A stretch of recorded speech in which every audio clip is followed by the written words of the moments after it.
Dalam nama Bapa dan Putra dan Roh Kudus, amin. Shalom para Bapak Ibu, saudara-saudari yang terkasih. Renungan kita hari ini kita ambil dari Injil Lukas bab 18 ayat 35 sampai 43. Renungan ini kita beri judul, Tuhan semoga aku melihat. Salah satu karya pelayanan para suster KICC adalah pendidikan terhadap orang-orang berkebutuhan khusus tunanetra. Anak-anak tunanetra dididik, didampingi, diberdayakan sejak kecil, baik di sekolah maupun di asrama, sehingga mereka bisa mengeluarkan potensi-potensi dalam dirinya. Dan diharapkan dengan pendampingan yang dilakukan, mereka akan dapat hidup mandiri dengan segala potensi yang ada dalam diri mereka. Mereka sering juga dengan segala kemampuannya, baik dalam hal musik, olahraga, ataupun keterampilan-keterampilan lain, mereka sering diundang untuk menunjukkan kebolehan mereka. Saya memiliki pengalaman ketika mereka diundang dalam satu acara di Keuskupan Agung Medan, mereka diundang untuk bernyanyi. Mereka bernyanyi saat break makan siang. Ketika orang-orang mengambil makanan atau menikmati makanannya, mereka tampil di panggung untuk bernyanyi. Saya melihat seorang bapak belum mengambil makanannya, dia duduk maju ke depan, duduk di bangku yang kebetulan kosong di depan. Lalu dia dengan tekun, dengan sangat asik menikmati lagu yang dibawakan oleh anak-anak tersebut. Dia memandangi anak-anak tersebut sambil bernyanyi. Dan saya melihat pelan-pelan dia mengusap matanya. Ternyata dia menangis ketika menyaksikan dan menikmati lagu yang ditampilkan oleh anak-anak tersebut. Saya tidak tahu persis kenapa dia menangis. Mungkin karena terharu, atau karena bersyukur, atau mungkin kasihan melihat anak-anak itu. Tapi yang jelas, beberapa kali saya melihat peristiwa seperti itu. Orang-orang menangis karena ketika melihat anak-anak itu bernyanyi dengan indah. Beberapa kali saya bertanya, dan mereka pada umumnya menangis karena terharu melihat kebolehan anak-anak itu bernyanyi. Anak-anak yang memiliki keterbatasan, tapi mampu menunjukkan sisi yang sangat indah dari dalam dirinya. Dan ini menghantar para pendengarnya kepada Tuhan, melihat kebesaran Tuhan yang ada dalam diri orang-orang yang memiliki keterbatasan seperti itu.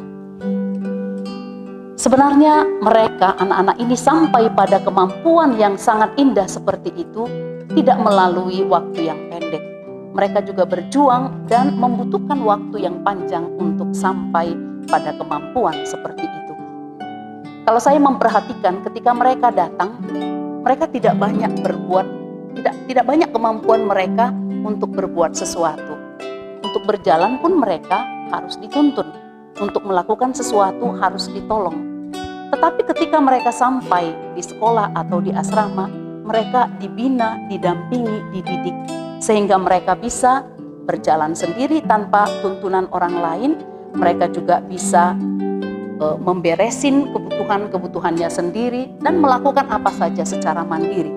Mereka juga bisa bermain musik dengan melatih diri sejak kecil. Jadi sejak umur kadang-kadang 4-5 tahun mereka sudah mulai memainkan musik. Pokoknya semua dilatih. Dan kerinduan mereka untuk melihat menghantar mereka untuk sungguh-sungguh berusaha melakukan pembelajaran. Mereka harus belajar Braille supaya mereka dapat membaca. Mereka harus berlatih terus-menerus supaya mereka bisa menyanyikan lagu-lagu. Kerinduan mereka untuk melihat membuat mereka mau belajar. Karena mereka sangat-sangat merindukan untuk dapat melihat dunia di luar mereka. Bapak, Ibu, dan saudara-saudari yang terkasih, hari ini Injil juga mengisahkan tentang seorang buta yang berteriak memohon belas kasihan Yesus agar ia disembuhkan. Dia memiliki kerinduan untuk melihat.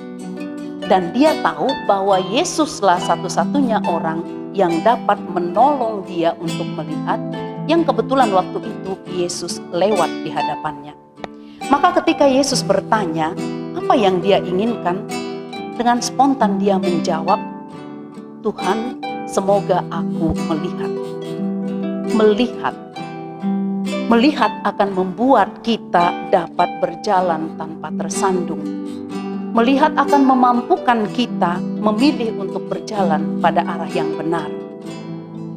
Melihat akan membuat kita mampu menikmati rahmat-rahmat Tuhan. Bapak, Ibu, saudara-saudari yang terkasih, kalau orang yang dikisahkan dalam kitab suci itu dan anak-anak yang saya ceritakan tadi itu memiliki kebutaan secara fisik, maka kita mungkin juga memiliki banyak kebutaan yang tidak kita sadari. Kita juga orang-orang buta. Kita buta secara rohani, sehingga kita seringkali tidak mampu melihat rahmat Allah dalam hidup kita. Dan tidak mampu juga melihat apa yang dikehendaki Allah untuk kita lakukan.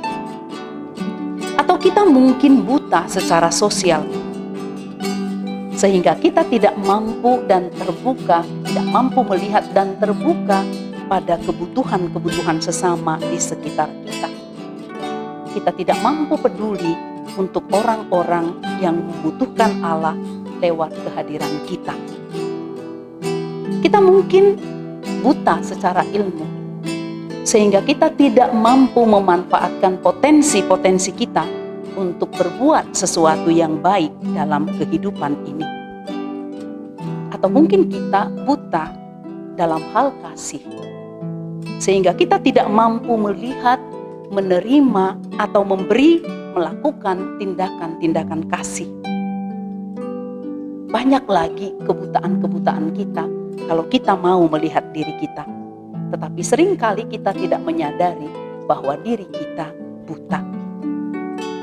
Seandainya kita menyadari bahwa kita juga orang buta, kita mungkin akan mengatakan juga kepada Tuhan, Tuhan, buatlah supaya aku melihat.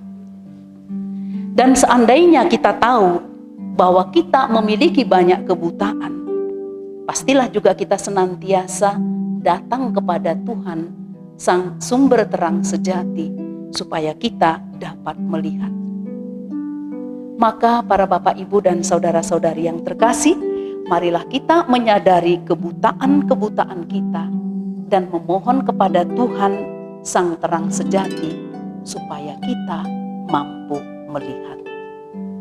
Amin. Dalam nama Bapa dan Putra dan Roh Kudus.